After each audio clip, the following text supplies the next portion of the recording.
So, welcome.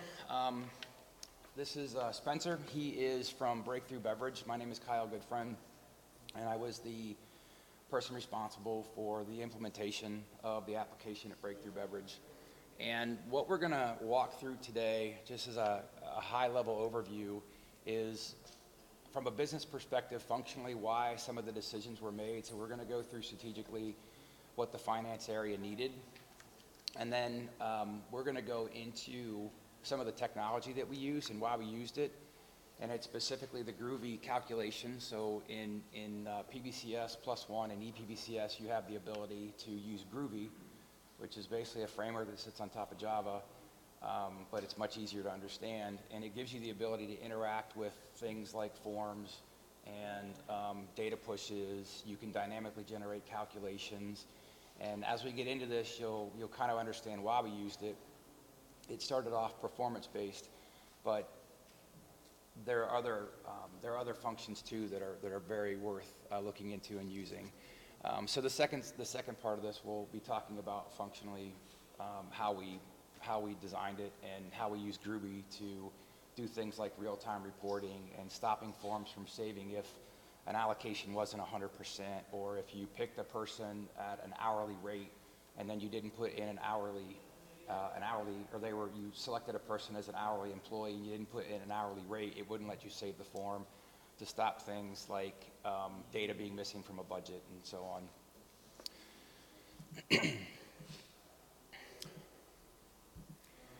on. Real quick, we want this to be very interactive, and at the end of the session, if you want a Starbucks gift card, we'll be handing out some coupons at the back of the room to get yourself a Starbucks gift card. And I don't know if they have Starbucks in this hotel, but I'm sure most of you drink Starbucks, so you can use it at home or whatever. We want this to be very interactive. So I used to teach at a college, and I taught for 5 years. So you guys come here to learn and share knowledge. And so I want this to be interactive. If you have a question, raise your hand, get our attention, and jump in and ask a question. We should have plenty of time to answer all your questions. And I want you guys to leave with more knowledge than you had and some answers to some of the questions you had about Groovy and why we did some of the things that we did. So don't hesitate to jump in and ask a question. Want to go? Yeah. So you can use this or hit the mouse. So, Breakthru Beverage, little overview. And like Kyle said, my name is Spencer Craig. I'm a finance manager at Breakthru Beverage. We're out of Cicero, Illinois, so it's a suburb of Chicago. Really nice suburb of Chicago. Yeah. So, like Kyle said, I'm going to tell you a little bit about our company and our process, how it's top-down and bottoms-up, and then some of the features, specifically Groovy, that helped us to accomplish that, and then Kyle will get into the nitty-gritty. So we are a leading North American beverage wholesaler. We're the 60th largest private company in the United States, and we're the second largest alcohol distributor in the U.S. We're family-owned and operated. We're in 16 states in the U.S. as well as all of Canada. We have 7,000 employees, and we budget for every single one of them. And we have more than $5 billion in annual sales. To put that in perspective, we distributed 60 million cases of wine last year. And with 250 million adults in the U.S., that's 50 bottles per adult that we distribute, and we're only in 16 states. So very high volume, low margin, which we can tie that in later, but makes Groovy essential for what we do. A little bit about our industry. The alcohol industry is highly regulated. From Prohibition, a 3-tier system came about where you have a distributor in the middle between a supplier and a retailer. It's mostly just a way for the government to collect taxes, but the 21st Amendment in 1933 put that on the states to actually come up with the specifics. So another piece of our budget is that every single state has a very different way of budgeting. And we have, I think, 68 offices throughout the country, so pretty dispersed, making this tool essential for us.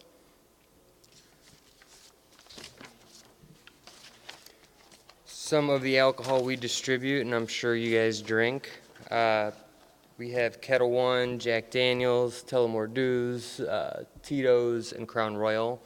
Like I was saying, everything's very state specific, so we could sell one in one state but not in another, making it even more complicated for us in budgeting. We also sell beer and wine. Some brands you might know are Dogfish Head for beer, Jackson Family Estates, Barefoot and Avant for wine. We have 70,000 SKUs that we group to brand families, so we'll talk about that a little bit, but we have 17,000 members in our vendor dimension, so that's where some of the Groovy calculations come in handy.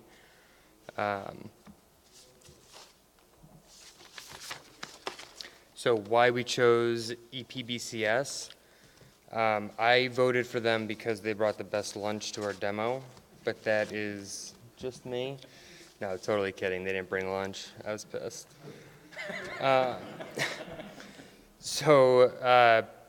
We went through a formal RFI process. We had 3 vendors come in. It's very official. I didn't even know that our company has a whole department just for procuring software. So went through that process. Some of the key reasons that Oracle stood out to us. The first 2 are really just stock answers that you could probably apply to any vendor. They're a leader in their field, provide efficient and centralized data, but where we saw Oracle stand out a bit was handling significant amounts of data. And like I said, we have a lot of variations, and ability to scale and ease of use being finance owned. So we are an industry that's consolidating, and we're about to double in size in the next 6 months. So we need to have the ability to scale the product, and we want finance to be able to control that instead of IT. So this is completely finance owned. I'm a little disappointed that you guys didn't bring like little bottles or something to distribute to everybody. Me too. I thought you were doing it. On the plane, probably. Yeah, I did bring them. They're just not here anymore.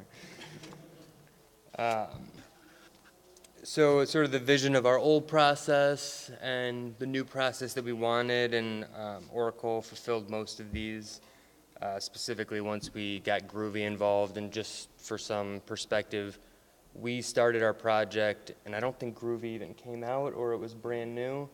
So we didn't even know that we were going to have some of these features, but we still thought we were going to have real-time reporting and things like that. So it really fulfilled some of those needs that we had. So we had 2 separate processes for legacy companies. Like I said, we're consolidating a lot, so every state's budgeting differently, and we needed to get everybody on one system. Decentralized and consistent views of data. Like I said, every state's different, laws are different, so it's a good way to get everybody on one system, but still allow them at lower levels to budget how they want and tailor it to their own needs. We had manual Excel templates, which I'm sure everybody else did. So it's great to have driver-based processes, validation, smart view for variation analysis, things like that. Level of detail captured, I already talked about that, but we eventually do a bottoms-up, zero-based budget. So we put in a ton of detail, and again, Groovy was essential for that. Groovy also got us real-time reporting, so we didn't have consolidated visibility into our budget. Now we can enter something into our GP cube and immediately see it in our full P&L roll-up in our fin cube during the budgeting process, which was an expectation of ours, and Groovy helped us accomplish. So we have the bottoms-up, top-down budget. We have a national finance team that does our top-down budget, and then we have all of the states do their bottoms-up budget. This tool has given us control at a national level to be able to see what people are doing, why they're doing it, and push down assumptions and things like that to lower levels. So that's been a big help, and that's mostly because of Groovy. And version control, we always had problems with version control. I'm sure other people have as well, especially if you're in Excel. But in Oracle, it's really easy, allows us to have a lot of back and forth with the top-down and bottoms-up budget and come through with 3 or 4 or 5 versions.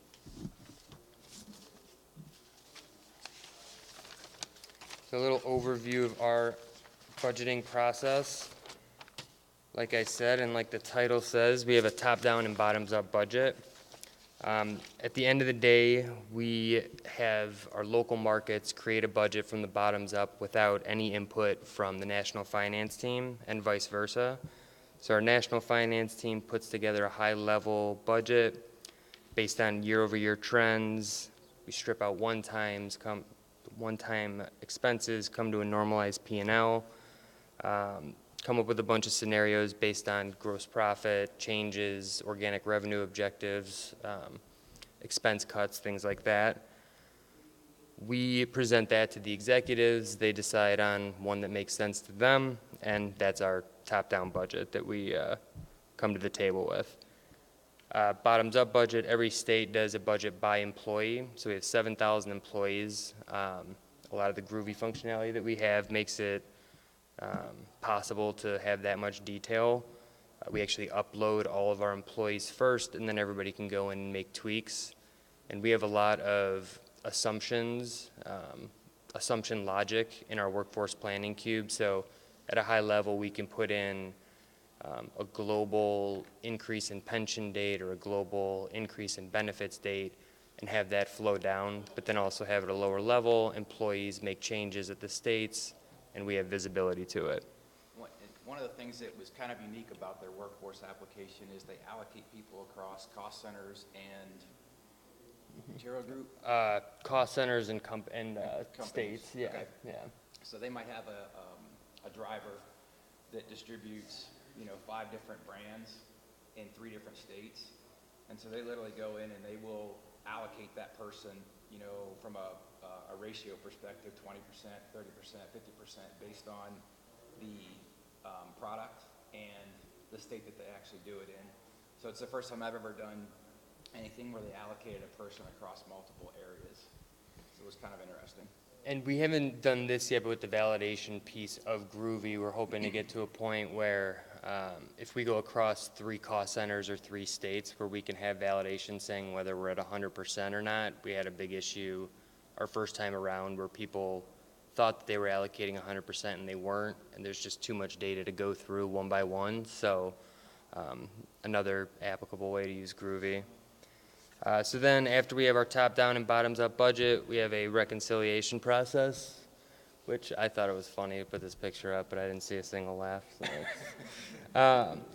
So yeah, we go back and forth with the executives, make sure we hit their earnings targets and all that. And then we have what we call a challenge and build process with our sales teams where we come back with what the executives want, give them targets, and do a back and forth process, which is why we end up with so many versions.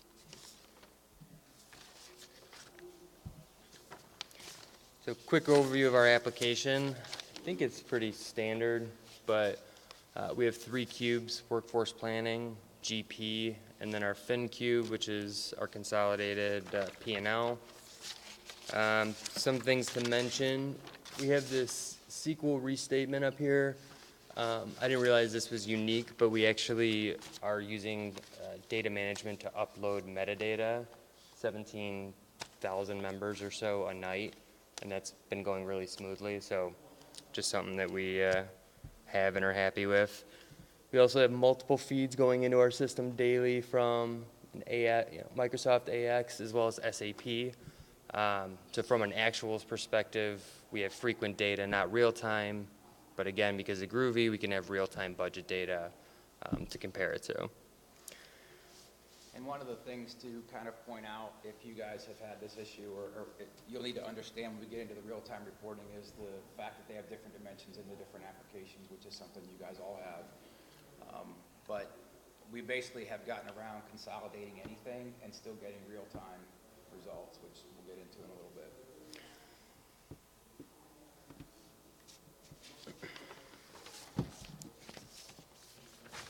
So some of the features of our application, like I said, this actually should be brand family level detail, but we have 17,000 members or so that we're going down to, so that is a challenge for us and something we got through, so worth noting. Do people do seating, or is that kind of specific to us? No, there's a lot of people that see. Okay. All right. So we have a lot of seating logic that we use for our vendors just because of the level of detail, and that's turned out to be a huge time saver for us. We can see data on trend, prior year forecast, but that's been huge for us, so worth noting. We have a reset vendor functionality, which is great. So when we see data, we put all of our data into a base source, so we always have that original data to go back to. So people can go in during our challenge and build process. They can do a lot of scenarios, look at how they think things are going to turn out, and if they get a little carried away, you can just right-click at the top level, reset, and then all of those brand families, you could have hundreds or thousands below it, will reset back to the original seating options. It's kind of like an undo. Yeah, but it's big though. A big undo. It's big for us. We couldn't do that with our last tool, so that was some key functionality for us. So workforce planning, like I said, we budget at the employee level. We have over 7,000 employees and 15 or so accounts that we budget for, but each one of those accounts, or most of those accounts, have increased assumption dates and things like that. So Groovy has, I'm pretty sure, made it possible for us to even do that. Between the allocations we talked about and increased months and things like that, Groovy goes through, comes up with our calculations. Everybody's been pretty thrilled with that. Like we've said, we allocate across multiple employees. We have a lot of global assumptions, so during the top-down piece of our budgeting process, we're given assumptions that we can just plug in, and those will feed down, so we don't have to stop anybody from doing their budgets at lower levels. They can keep doing their bottoms-up budget, and then we put in our assumptions, and they feed down, and everything recalculates. I think Kyle's going to actually show an example maybe of the data validation hourly salary. That's a good one. Because we have 7,000 employees, the audit process is pretty much impossible to go through and make sure everybody who chose an hourly employee put in a salary that's appropriate. So that's going to save us a ton of time and let us get the level of detail that we want. Kyle's going to talk about the real-time reporting that we have in our FinCube. And then something else that we used Groovy for is push-down functionality for our forecasting templates. So we have a template where you can go in and you can either, at any level of our hierarchy for cost center or company, you can go in, enter an increase or decrease in the out months, either manually, and those will push down to the lower levels as a percentage of the total, or you can just add increases to the beginning, so 10% increase for the remainder of the year, and it'll squeeze the out months to get you that 10% year over year. So those are big functionalities for us, and helps us with the top-down piece of our budget, because it's not really realistic to go in and change 1,000 employees in your region based on a small tweak or something like that. So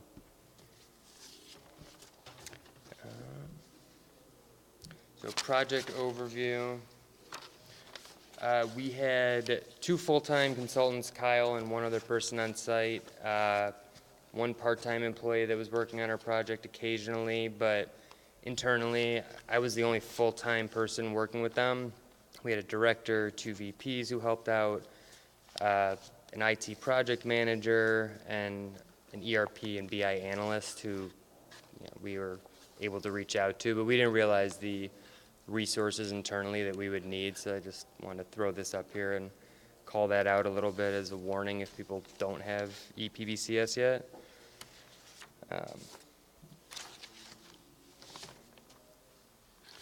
So some of the Groovy specific wins, real-time reporting, we talked about pre-save input validation, we talked about the dynamic calculations on large forms, which Kyle will walk through. One example is for our GP logic, we can enter what we want our GP3 rate to be, or a range that we want our GP3, level 3 to come out to, and that will actually push back, change our COGS and revenue to get us to where we want based on case volume that we've already entered and prices per case, things like that. So global assumptions I talked about, allocations, seating, drivers and spreads we talked about. Some of the lessons we took away from our project, just in case people haven't gotten here yet. End user input throughout the project. We did not start that early enough, and it was difficult to get people to buy in. So that was definitely something we came away with. A lot easier for user adoption. We eventually got there, but wish we had included people earlier. As a finance person, I didn't even know what UAT testing was until we got into this. But definitely keep that in mind. It's critical. Phasing out the project. So we actually implemented this in about 6 months, so pretty quickly for us and how many people we had working on it.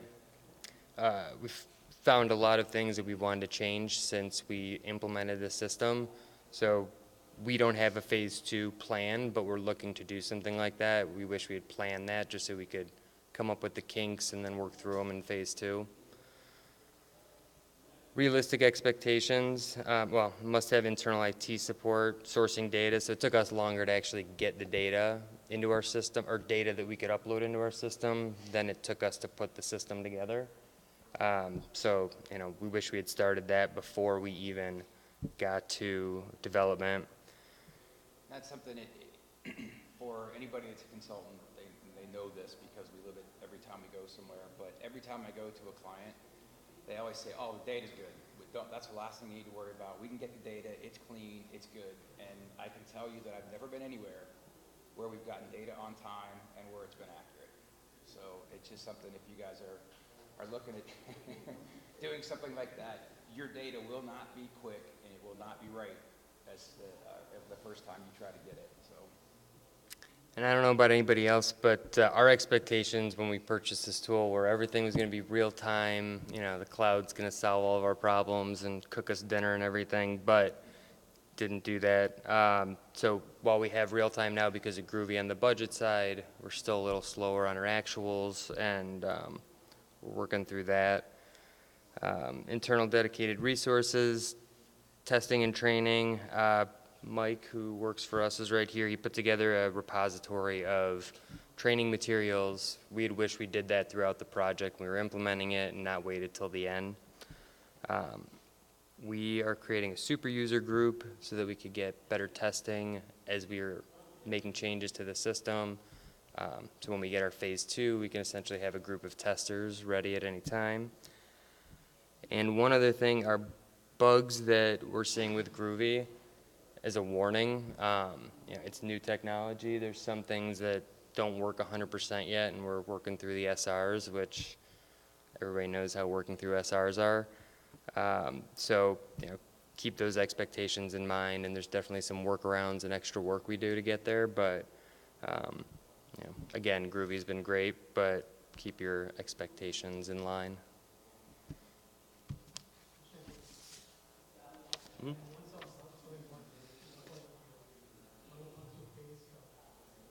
Say it again? What are the bugs? Yeah. Oh, what do we got? You can't run, so there's a lot of functionality that will work in the web that won't work in SmartView. The reason why is on the web, the calculations can use hidden fields, but once you get into SmartView, if you have fields hidden, the Groovy calculations can't use those. So we have some forms that we do all of our budgeting in Excel, but then we have like 1 or 2 forms we have to tell people to go to the web to use. And that, telling 70 users to do that, it's a simple thing for people who know it, but that was a nightmare. So little things like that can,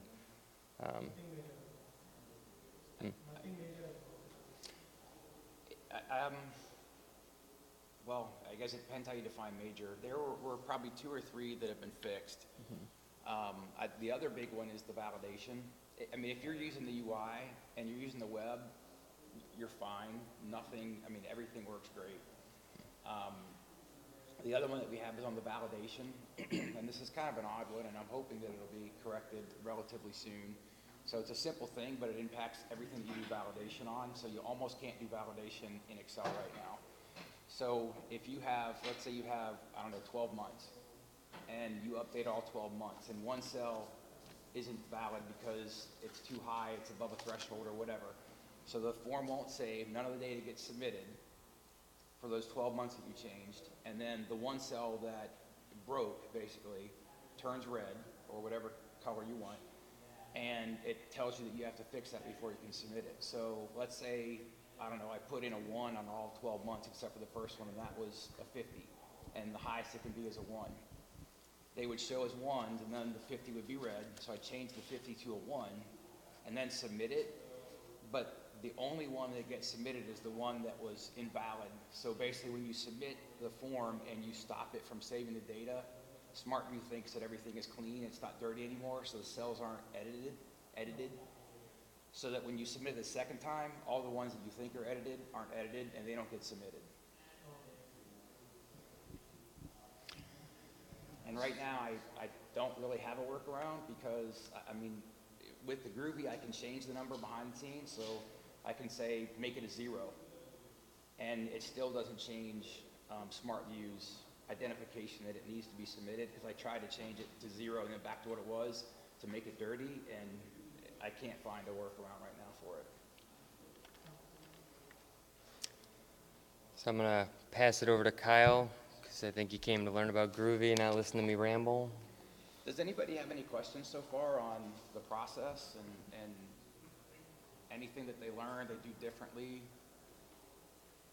What was some of the users' feedback when they first started testing or on the UAT? So we had a variety of people who didn't even know how to use the tool, and then we had a variety of people who came from other places, so they did know how to use the tool, that were further along than we thought people would be at. A lot of their feedback was we wish that we were further along before we had the UAT testing, because a lot of it was just us explaining what some of the issues were and workarounds. So I think we would have definitely had that a little bit more smoothed out. That was some feedback we got. What about likes, dislikes Of the tool. yeah. So we had 2 companies that merged. One company was using Excel, so to them, they thought we were, gods for bringing this tool to them. And then we had some people who were using BI 360 before, who were pretty skeptical, because right off the bat, I think this tool is way better than BI 360, but it's tough to show somebody during testing, how that's going to look for them. So depended on who it was, but the feedback was, overall, it was good. I just think we could have managed how we presented it to people better, because expectations are everything, and we missed that a little bit. Big. With the issues that you are finding with Groovy and SmartView, would you recommend you start, if you have to exist, or maybe to wait until those bugs are kind of cleared up, like implement it? I would not recommend that you wait. I would recommend that you use it, because 95% of it is going to change your life. And the validation is awesome. If it doesn't work, I'd probably maybe stay away from the validation right now. And I'll get into why, but the rest of it is game changing. It's crazy good. And we have multi-currencies, so right now we don't have, that's not somewhere we're having issues with the real-time pushes. So all of our GP data is 100%, about to be moved over to production, but 100% moving in real time. And yeah, like Kyle's saying, that was game changing. So I would definitely work on something like that, and then maybe, see if it's enough of a priority validation and things like that. Go ahead. Workforce planning, did you have it by name or was it by position? Just out of curiosity, with 7,000 individuals. By name, and then everybody has a position assigned to them, and we have logic. Another place Groovy helped us. We have logic where we're actually, depending on the title or position, it might flow to a different account. So we have some salary salespeople who we want their salaries going straight to commission, and then we want some going straight to salary. So we actually have logic based on position that helps us move that around, but we're down to the person by name. Yeah. Anybody else before we get into the demo? Cool.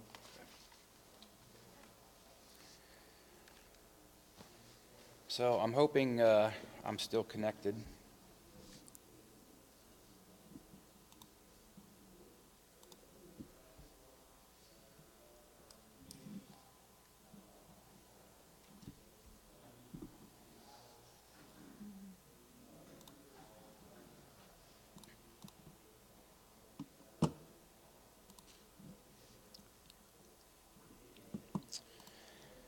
So I'm going to go through kind of the process that Breakthru goes through when they're doing their budget. So not the seeding, that is a little bit more lengthy process, but a user is going to go in, and correct me where I'm wrong.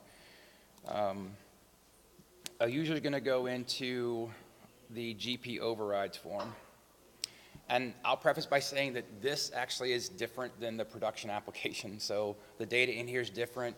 I overrode the products with outdoor living type products. So you're not going to see, Jack Daniels and things like that. But what we're doing here is this application is actually twice as large as the Breakthru because I've actually got Best Buy's data in here as well that I downloaded from their website. So it's from a performance perspective, don't think that this is such a small set of data. It's actually twice as big. And we have a lot better product than Best Buy, but Yeah. So what Spencer was talking about is this is the form that they can go in and they can override at upper levels and push it down. So we have indicators over here to the right, which this is Groovy, and it gives you a lot of flexibility that works. So you can do traffic lighting, and you can do traffic lighting with validation, but with Groovy, you've got 16 billion colors you can use. You can, like I said, it's up to your imagination. Whatever you guys want to do with validation can be done in a form. So you have much more control over the traffic lighting.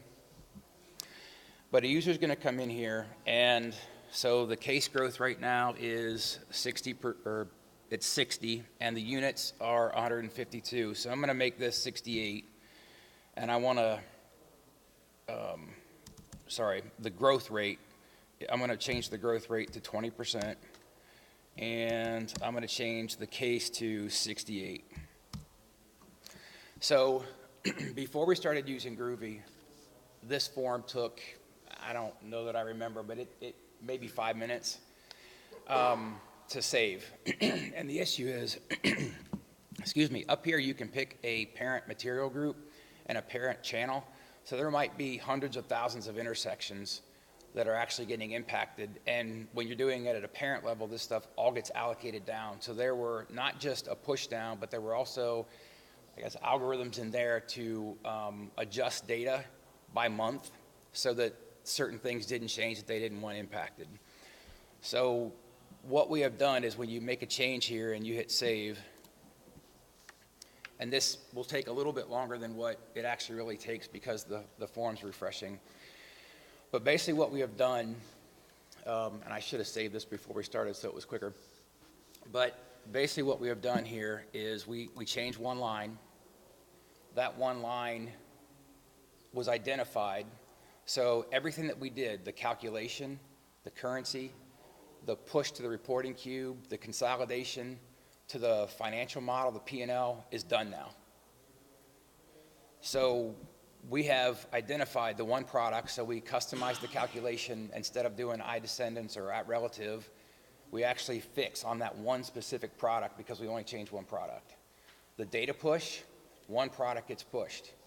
If you only change 2 months, you can only push those 2 months. So you have complete control over the amount of data that you're actually calculating. So if I went and changed 30,000 products and hit save, it's going to take the same amount of time as if I did or at relative. I mean, it's not magic. It's not making the calculation engine faster, but it's isolating the data so specifically to what's been changed that we have the ability to make it appear way faster. That's Groovy. Yeah, so basically what happens here is when we hit save, it iterates through the cells and it says, is it dirty or not? Has it been changed or not? And this row is changed, so I just hold that vendor and it loops through all the cells and it says I changed 3 vendors. So my fixed statement is now 3 vendors.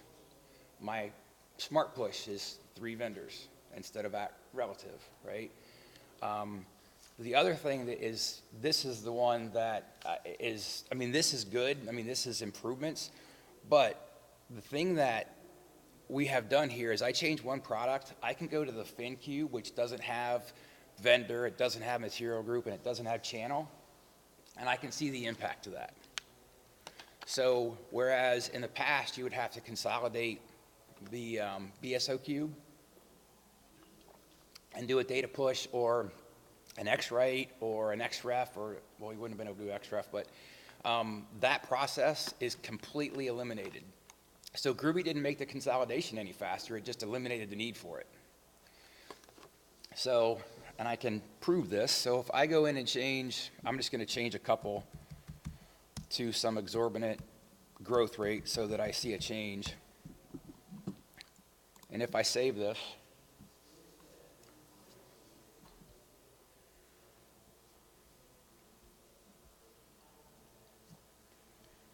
so that was pretty quick, and actually the majority of that time was actually refreshing the form. It wasn't actually doing the calculation.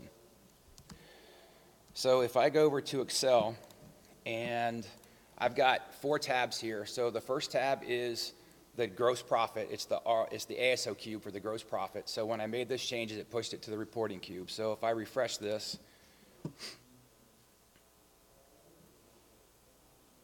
I see data change. If I go over to the validation sheet, I see variances, okay? So one, we know that the data's changed in RGP. If I go to the fin, which is the BSO cube that doesn't have those dimensions, and I refresh that, I get the updates. If I go to RFin and refresh that, I get the updates and everything ties out. So, I mean, this is, to me, this is so stupid good. It's incredible. Because I just changed a database at 3 dimensions that another database didn't have. It consolidated the entire dimension. So vendor, material group, and channel were theoretically consolidated and pushed over to the reporting cube, to the P&L cube. So if I go and change a person from union to non-union and hit save, I go over to the P&L cube and the impact is there. Ah, come on, that's awesome. I mean, say in close, I had 15 requests a day for people to push data, like they gotta wait for the whole nightly process to run, and nobody wants that. This sucks. Great. So, yes, sir. That's all being controlled for me of like calculating off the 3 cells, smart pushing across with the access level to reflect all these. Correct. So I'll get to a slide in a second that'll map it out that I think will answer that question. Let me just do a couple more things, and I'll show you some of the validation that happens. And again, the validation doesn't work quite as cleanly in Excel yet. But on the, so basically when the users go in, they adjust at a high level those percentages.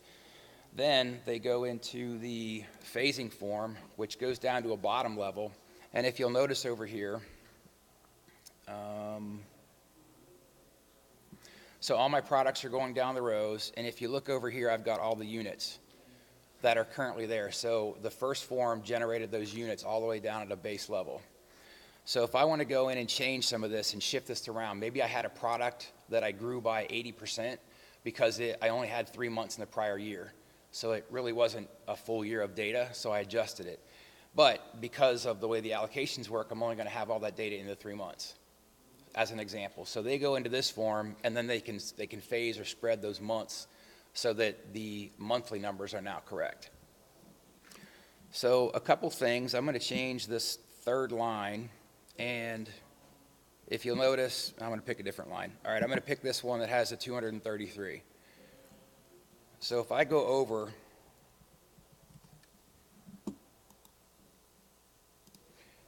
and they don't want the user to ever be able to change the number of units for the year. So if I increase one by 10, I got to reduce something else by 10. So if I add 10 to this cell and I remove 8 from this cell and I try to save this, it's going to come back and it's going to say that you can't do that. And it blocks those cells, it tags them in the color that you want, And if you put your cursor over it, you have a tooltip that tells you exactly why. And this says, the cell has been modified. Adjustments must not have a full year impact. So the data currently has a total impact of 2, which would be the 10 minus the 8. So they want it to be 0. So I can go in and change these, and I can change this to 10 and save the form. Both of those numbers now get saved back to the database. So the beauty of this is before you had to do the validation post-save. So if somebody saved the data, you can come back with that return and say, hey, you shouldn't have done that. And you could wipe out what they did, but you really couldn't stop them from doing it. So this allows you to control so much more, and it seems like a simple thing, but if you guys that work in finance and work on the consolidation side, you know how awful it is to go in and validate this stuff and then go after people that enter the wrong data, and it's a nightmare. You miss budgets are wrong, there's all kinds of things that happen.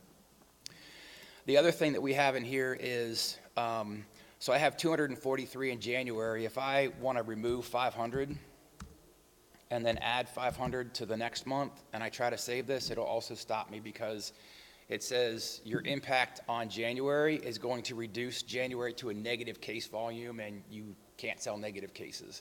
Now, real world, there are adjustments and things, but as an example, those are the types of things you can do. So think about allocations. If somebody doesn't allocate something fully, and try again. All those things you can do now with this Groovy stuff. So it's really, like I said, it's twofold. The performance is crazy, what you can do, and then the interface with the user, or the interaction with the user is, you just have so much potential now to help the people, either yourself or the people that are using this, to improve their budgets and not have problems and not have to work until 2 in the morning because they got to figure out what they screwed up. So it's crazy. This stuff is, I'm so impressed and so glad that they, released this so that we can use it.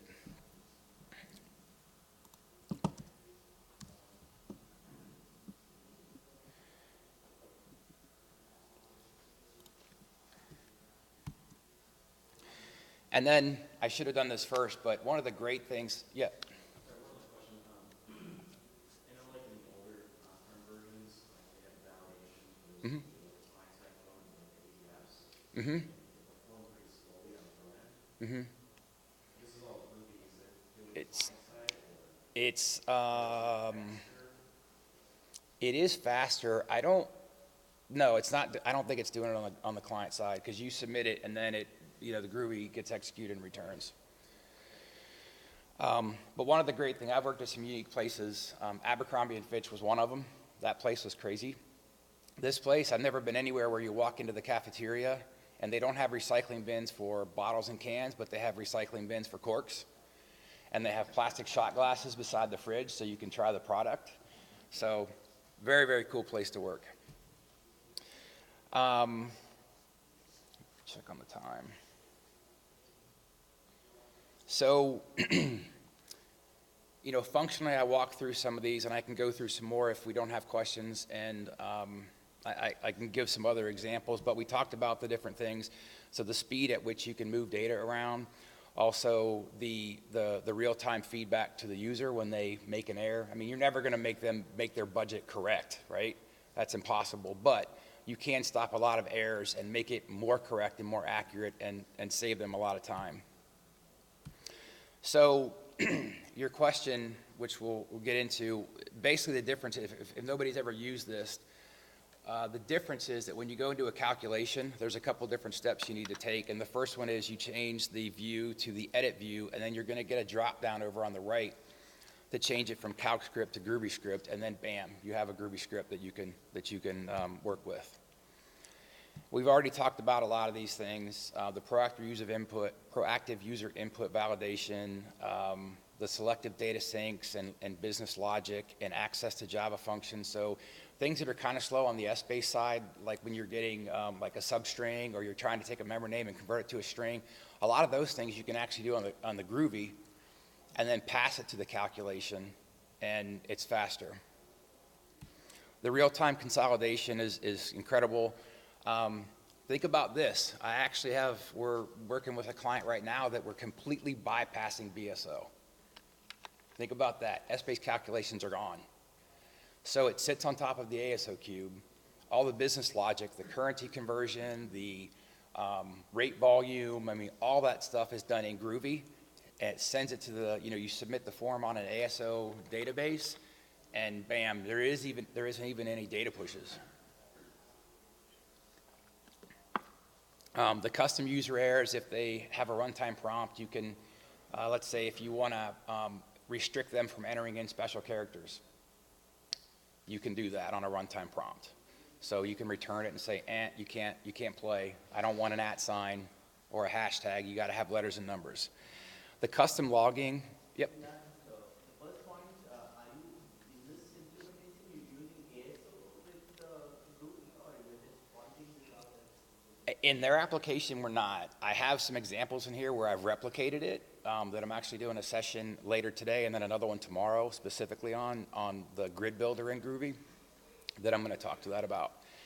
The custom logging, you can write whatever you want to the log, so you can manage times, how fast the calculations are taking, how many cells were submitted in the reporting or in the data maps. For those of you who work with strategic modeling, the Groovy can go back and forth. So I'm not an HSF or strategic modeling guy. I've never really implemented it, but we do have clients that we're working right now where when they enter data in the plan or in HSF, it just automatically syncs and pushes it back and forth, runs the calculations in HSF, pushes it to planning for long-term planning and so on. Just to give you an example, so the form that I actually showed you, these are real-time results at Breakthru. And if you think about the @ on the calculation, it was taking 26 seconds for a lower level calculation. With Groovy, it takes under a second. The smart push went from 14.5 seconds to 1 second. The consolidation went from 83 seconds if you would run that on the form to 0.2 seconds, because theoretically the consolidations don't exist anymore. I don't know what Kyle was going to do if Groovy didn't come out, because that wouldn't have been okay. Yeah. I would have blamed Oracle. So on the consolidation side, you can also create the Groovy calculations to do mass calculations as well, not just on a form. So example, the global consolidation, when we had to consolidate BSO and push it over, was taking 663 seconds, which is 11 minutes. It takes 12 now. Because again, those consolidations are gone. We basically loop through the companies, and then we spit the data from the ASO cube at consolidated levels to the consolidated cubes.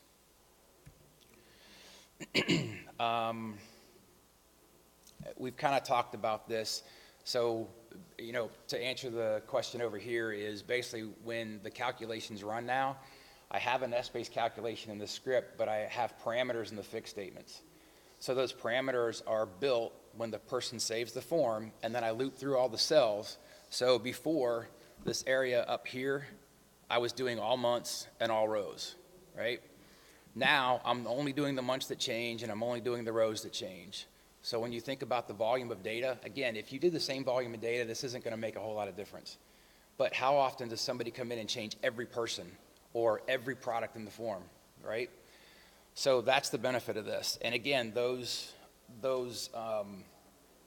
views, those consolidated data points are used everywhere. They're used in the S-based calculations. They're used in the data maps, everywhere.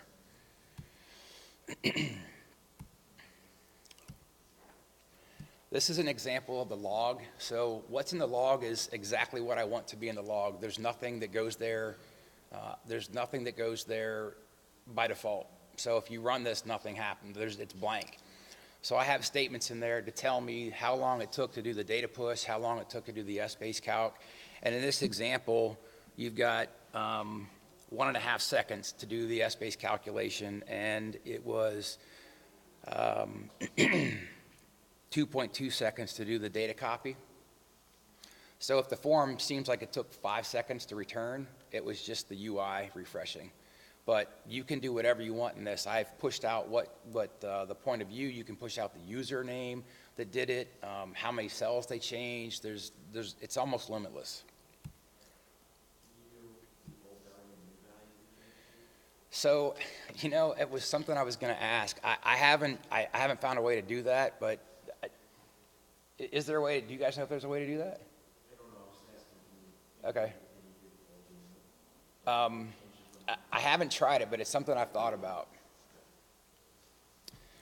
I won't even get into it. We walked through these examples, so I'm not going to reiterate them. All right, I don't have the slide in. Actually, the slide's further back.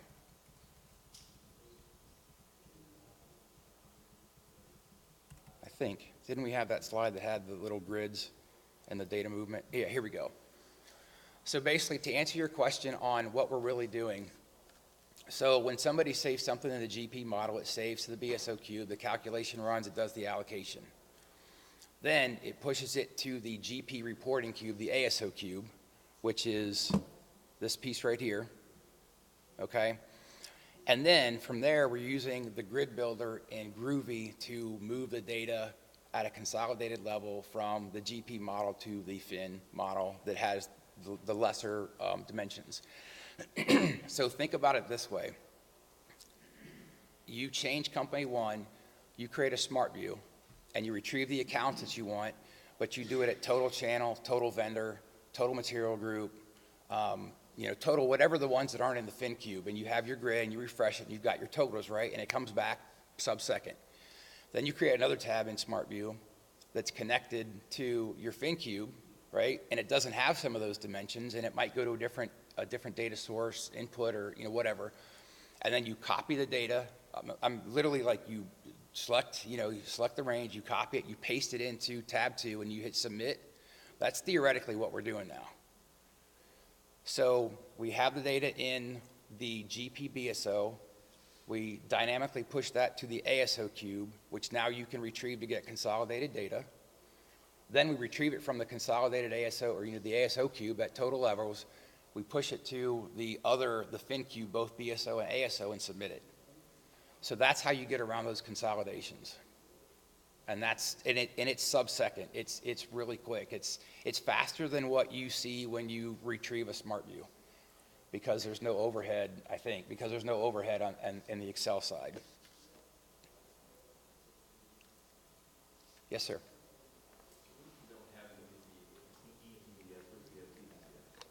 I'm sorry.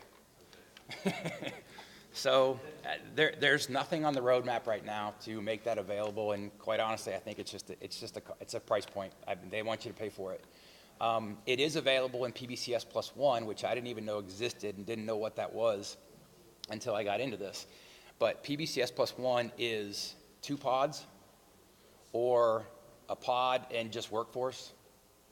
So if you wanted it, you could buy another pod, and I think it's like right in the middle of PBCS and ePBCS, the price point.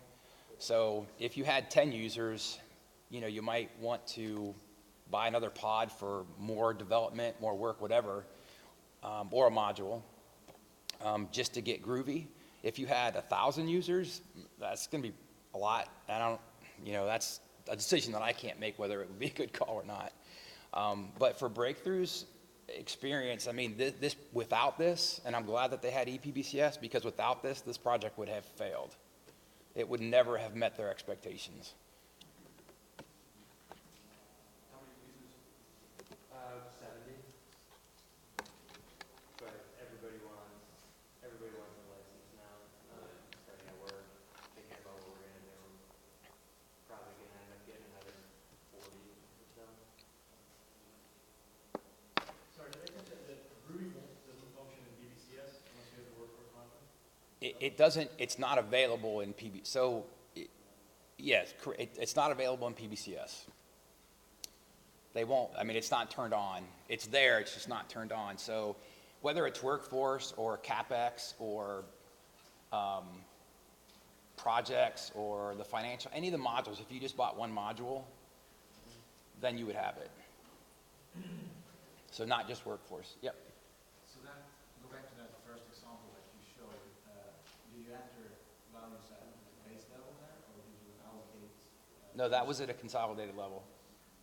Yeah, and allocated it down in the BSO, and then transferred it over to the ASO? Correct.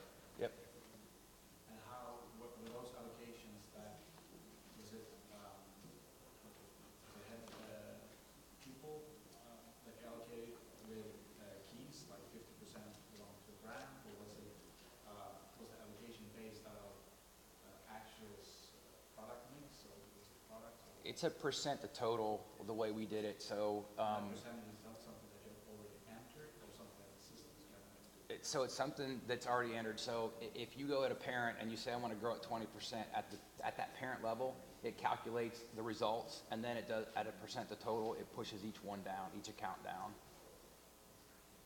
So like revenue, if you grew 20%, you'd multiply revenue at total by 20%, and you'd have a new number. I mean, effectively, every one changes by 20%, you know? And we, in work, or in that forecast form I was talking about, we can do that where it'll push down accounts and cost centers. So that was big for us, not just going down one way, but you can dynamically spread I'm that. thinking about, you're talking about 17,000 SKUs or something? 17,000 dimensions in our vendor, Members. or members. They're not, it's not, they're SKUs, we have way more SKUs, so like, it's like a, 17,000. We have 70,000 SKUs, but we group that into brand families, so Jack Daniel's, Fire, Jack Daniel's, Honey is a brand family. so a SKU would be like a, To the SKU level? Down to the brand family level. we don't have SKU in it. The SKU would be like the different size bottles, you know? Yeah, we don't want to budget for SKU, so yeah, that's the only reason we're at the brand family level. So we were at 12:45. I think we have lunch. I have nothing to do until the next time I do this at 3 or something like that. So I'll stick around, and I'm going to volunteer Spencer to stick around. If you have any questions that you didn't feel comfortable talking to us about in front of the crowd, you're more than welcome to, you know, come up and ask us. And make sure you get a card on the way out and get your free $5, I think it's $5, the gift card for Starbucks. So thanks, guys, for participating. I really appreciate you being here.